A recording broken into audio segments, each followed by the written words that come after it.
અમૃત બાપાની જય, મેલડી માત કી જય.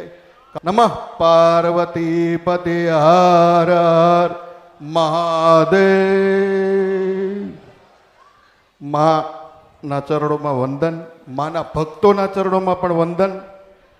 હું રામાનંદી સાધુ છું માં, અને રામકથાનો વક્તા છું માં, આપ જાણો છો. અને મારો જન્મ થયો તેદુનો દુઃખી છું. આપ જાણો છો, મા વગરનું જીવન જીવીને મોટો થયો છું. મારે 2 દીકરા છે, 1 દીકરી છે. બહુ હેરાન થતો હતો તો મારા મિત્ર છે, એણે કીધું કે અમૃત બાપાની મેરડી અને માં કથા નક્કી થાય, ફેલ થઈ જાય, કાંઈ મળે નહીં, દોડાદોડી. હવે આવતી 20 તારીખે અયોધ્યા કથા છે મારી, પણ મને કે ભાઈ દીવો કર. એટલે 5 દી થમાવું રોતો રોતો તમારો દીવો સાધુ તરીકે મારા ઘરમાં કર્યો છે. કે માં જગતનું કામ કરતો હું તો સાધુનો દીકરો છું, મેં કોઈ જે પાપ નથી કર્યું. માં મેં 190-95 કથા કરીને મેં રૂપિયા નથી માગ્યા કોઈની પાસે. મારો તો રામાયણનો વિષય છે માં, રામગુણ ગાવાનો વિષય છે. કારણ કે આ એક નામ એવું છે ને, હામું અ કહેતા આકાશ થાય, મ કહેતા આ મૃત્યુ લોક થાય, અને ર કહેતા રખડેલા માનવીનું સ્થાન થાય, અને ત કહેતા બાપા તારે, એને અમૃત બાપા કહેવાય. આ 4 અક્ષર આ જગતની અંદર અમર. એ અમૃત બાપાના ચરણોમાં એક સાધુ તરીકે હું વંદન કરું. માણસ મરતો હોય ને, હા માં, સાધુના દીકરા, હા માં, કે માણસ મરતો હોય, હા માં, અને વિષ્ણુ ભગવાન પાસે અમૃતનો પ્યાલો પડ્યો, હા માં, હા માં, તો વિચાર કરો, હું આનું નામ એમણે લાઈ નહીં હોય, હું મેરડી છું. હા માં, છેલ્લી ઘડીએ તો અમૃત જોઈએ, હું જોઈશું. ખ્યાલ પડ્યો શું કીધું? એ તો વિષ્ણુ ભગવાન પાસે પડ્યો છે અમૃતનો પ્યાલો. હા, એ તો કેટલું ભજન કરવું પડે, ભક્તિ કરવી પડે, બલિદાન આપવા પડે, તપ કરવું પડે, તોય કોઈ નક્કી નથી કે નારાયણ આવશે કે નહીં આવે. પણ સાધુના દીકરા તારા ઘરોમાં કે જૂના ઘરોમાં કરંડિયાની મેલડી પૂજાતી હતી બેટા. મેલડી પૂજાતી હતી વર્ષોથી, તારી પેઢી મેલડી પૂજાય છે. એક સમાધિ બાવાજીની પૂજાય છે, હું મેલડી છું. જો કદાચ તારા ભખવા ભેખ બાવા નાગોતી લઈને આવું તો મારું નામ ગિરનારી નહીં. આદેશ. જય માં ભગવત. સમાધિ વાળા બાવાજીને તો માનો છો ને પૂજો છો બેટા, પણ બાવાજીની મેલડી દુખી ને દુખી છે. ભગવાન તો મળશે, દરેકને મળશે, મળતા રહેશે. માં એક જ વખત બેટા મળે, એક વખત મળે. આજે 6 જણા દુખી થયા, કેમ કે મેલડી ને કઈ કહેવાનું થાય. આ તો અમૃત કહે ને મેલડી ગાય, અમૃત કહે ને મેલડી ગાય. મેલડી નું ભજન બહુ ઓછો છે બેટા. મેલડીઓ પનનો જે શ્રદ્ધા વિશ્વાસ હોવો જોઈએ બહુ ઓછો છે. મેલડીની લગ્ન લાગી તો કોઈ બીજી લગ્ન લાગવી ના જોઈએ.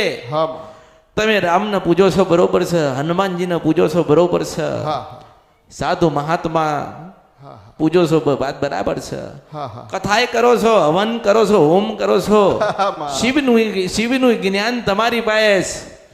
પણ બેટા કળિયુગની અંદર હોય ને તો એનું નામ જગતજનની ભગવતી જોગમાયા ઉમા અને મેલડી કહેવાય.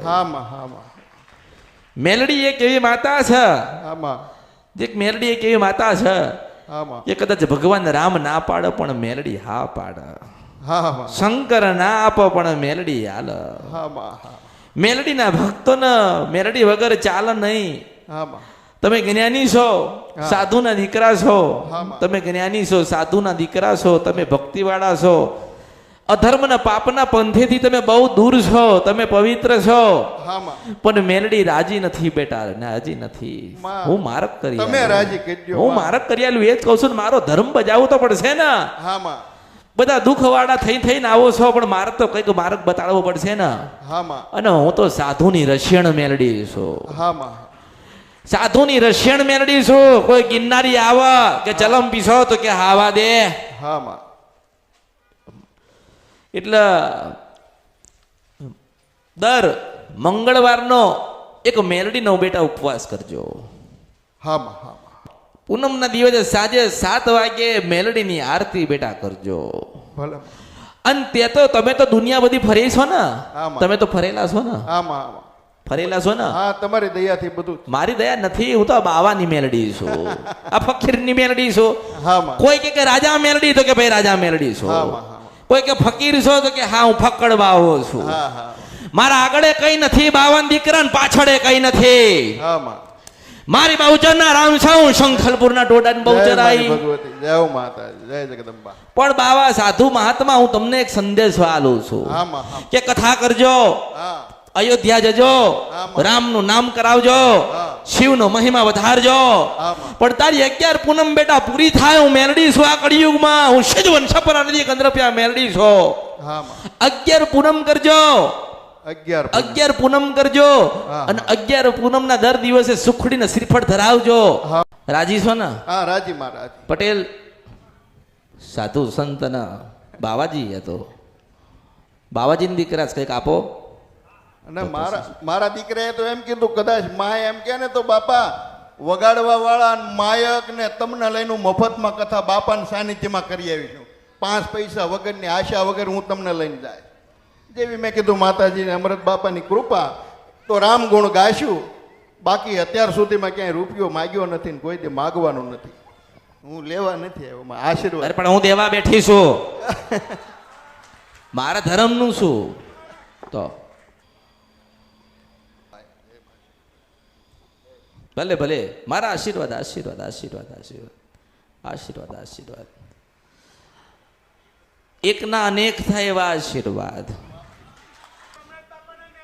માત કી અમૃત બાપાની નમઃ પાર્વતી પતિ હાર મહાદેવ. આ બધાના તરફથી 500. ભલે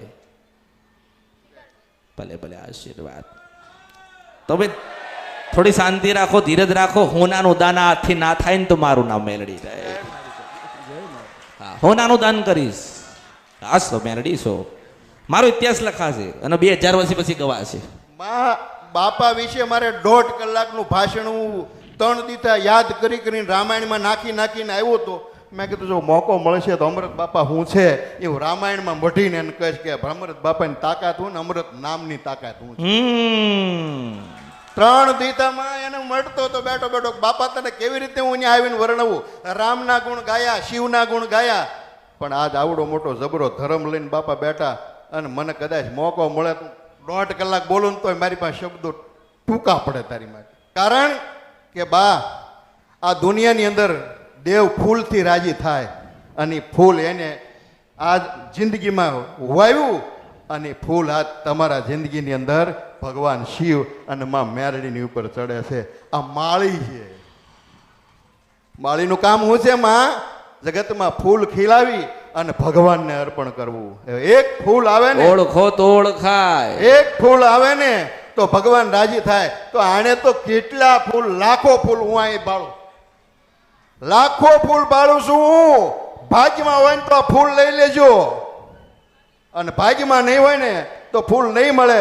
પણ હું હૃદયના ભાવથી સવારનો બેઠો બેઠો વિચાર કરું કે આ બાપ ફૂલ નહીં પણ કરંડિયા ભરી ભરીને દેહે. આમાં વિશ્વાસ રાખજો, આમાં ભાવ રાખજો. હું તો એક સાધુ છું, એક સાધુ જીવન જીવું છું. પણ અમૃત બાપા નામ છે ને એ ક્યાંથી નીકળેલું છે તમને ખબર છે? આજે તમે વિચાર કરો, ઈનું ઈજ અમૃત, ઈનું ઈજ વિષ. મીરાએ પીધું વિષ, મીરાએ પીધું એ અમૃત થઈ ગયું. શિવે પીધું નીલકંઠ કહેવાના અમૃત થઈ ગયું. અને આજ હું તો એમ કહું કે આ ખાનદાન કેટલું ભાગશાળી છે. આજ કેટલા અમૃત પીવે છે જુઓ. હું રાજા વિક્રમની ભગવતી બોલું છું. બાપાના નામ ઉપર હજારો જીવ અમૃત પીવે છે, હજારો જીવ અમૃત પીવે છે. એટલે હું તમે ઋણી તો અમૃત બાપાના છીએ. અમૃત બાપાને કઈક બાપા અમારી લાજ રાખજે, રૂપિયાવાળા ન બનાય તો કાંઈ નહીં, પણ જ્યાં હલવાઈ અને જ્યાં હેરાન થાય ને ખોટી રીતે અમારા દુશ્મનો ક્યારેક આડા પડે ને તેથી બાપ તું ઊભો રહેજે. સાધુ તરીકે માંગણી એટલી જ કરજો, પૈસાની કોઈ કિંમત નથી આ દુનિયામાં. હે મારા નાથ, હે જોગમાયા, હે ભગવાન શિવ, અમારી રેણી કેણી બગડે નહીં અને જગતની અંદર અમે ધર્મના માર્ગે ચાલીએ અને અધર્મનો નાશ કરીએ અને ધર્મનો ચાથ દઈએ. એટલે શિવ, શિવ એટલે સત્ય, બ્રહ્મા એટલે કરુણા અને વિષ્ણુ એટલે મોટા મોટી દયા છે. સત્ય, પ્રેમ અને કરુણાના આધારે હું તમે જીવીએ. પણ મેલડી લક્ષણ દુનિયા વાંચશે, હું મેલડી છું. કારણ કે દુનિયાની અંદર ચારે દિશામાં હોય ને તો એ મારી કાળક્યા છે. શમશાન કાલી, દક્ષિણ કાલી. ઋષિ મુનિઓએ જેને પગે લાગવું પડે, રામને પગે લાગવું પડે. રામ જ્યારે દુખી થયા ને ત્યારે 10 વિદ્યાની દેનારી વનમાં જઈ એને સુખ આપેલું ઈ મહામાયા માં શક્તિ છે. આજે આ સગવડિયા ધર્મવાળા માતાજીને નથી માનતા. અરે દુનિયામાં માં વગર કાંઈ થાય નહીં. 3 દેવને જો પ્રગટ કરનારની હોય તો મારી માં શક્તિ છે. અને એ શક્તિએ આ ધરા રચાવી અને આ દુનિયાને માં શબ્દ આપ્યો. અને માં શબ્દમાં જો કોઈ માણસ દુખી હોય અને માં 3 વખત પોકારે ને, અને હું તો એમ કહું છું, મેં તો 5 દી માનો દાખલો જોઈ લીધો. આ વસ્તુ હું ન કરું, હું ન માનું આવું, કારણ કે રામાયણને પાત્ર બેઠો. પણ 5 દિવસમાં જો મારા ઘરમાંથી 50 ગ્રામ તેલ જો દીવો બળ્યો અને મને એને માળા કરતો અને 40 કરતો કરી દીધો હોય, નહીતર બપોરે 2 વાગે જાગવું. આની દયા તો જો તમે. તો હું હજી સુધી દુનિયામાં હું એમ જ કહું, મારા ધૂણાનો ધર્મ, મારો ધૂણાનો ખાખી, મારો હનુમાનજી, એની વાનર સેના અને મારી કુળદેવી માં પરા અંબા, આની શક્તિ હશે અને કૃપા હશે. અને એમાં આજ મોટામાં મોટો ફાયદો કે આજ 11 ગુરુવાર અને એમાં માં ભગવતી અહીંયા મને અમૃત બાપાનો